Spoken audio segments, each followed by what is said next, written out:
यदि पित्त दोष के कार्य इस एक श्लोक से समझ लिए तो मेटाबॉलिज्म से जुड़े कई प्रश्न तुरंत क्लियर हो जाते हैं। आज पढ़ेंगे अष्टांग हृदय सूत्र स्थान अध्याय 11 श्लोक 3। पित्तम पक्त्यूष्म दर्शनैः क्षुत्रिध रुचि प्रभा मेधा धी शौर्य तनो मार्धवैः। अष्टांग हृदय।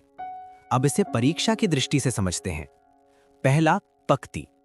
पक्ति का मतलब है पाचन क्रिया। भोजन का पाचन और रूपांतरण मुख्यतः पाचक पित्त द्वारा होता है। एग्जाम में डाइजेशन पूछा जाए तो उत्तर होगा पित्त। दूसरा, ऊष्मा। शरीर की मेटाबॉलिक हीट। पित्त शरीर में बायोकेमिकल रिएक्शंस और टेम्परेचर रेगुलेशन बनाए रखता है। तीसरा, दर्शन।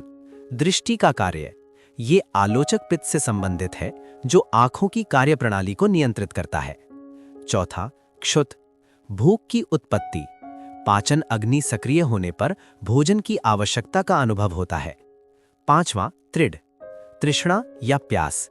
मेटाबॉलिज्म और हीट के कारण शरीर में जल की आवश्यकता बढ़ती है। छठा, रुचि। भोजन के प्रति रुचि। हेल्दी एपेटाइट भी बैलेंस्ड इत्त का संकेत है। सातवां, प्रभा। त्वचा की कांति और तेज। ये मुख्यतः भ्राजक पित्त से संबंधित है। आठवां, मेधा। स्मरण शक्ति और बुद्धिमता। ये मानसिक कार्य साधक पित्त से संबंधित है। नौवां, धी। निर्णय क्षमता और विवेक। हायर इंटेलेक्ट भी पित्त संतुलन से प्रभावित होता है। 10वां, शौर्य। साहस और नेतृत्व क्षमता। इसी कारण पित्त प्रकृति वाले लोग अक्सर कॉन्फिडेंट और डिसाइसिव होते हैं। 11वां, तनु मार्धवैः।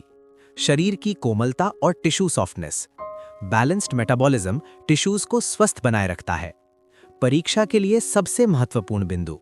यदि प्रश्न में आए digestion, body heat, vision, hunger या थर्स्ट, एपेटाइट, कॉम्प्लेक्शन और इंटेलेक्ट, तो याद रखिए ये सभी पित्त के कार्य हैं। एक लाइन में याद रखें, पित्त बराबर पाचन प्लस ऊष्मा प्लस दर्शन प्लस भूख प्लस प्यास प्लस बुद्धि। ये श्लोक AIPGET और आयुर्वेद एग्जाम्स के लिए अत्यंत महत्वपूर्ण है। अगले शॉट में करेंगे पित्त दोष के 5 प्रकार 60 सेकंड में।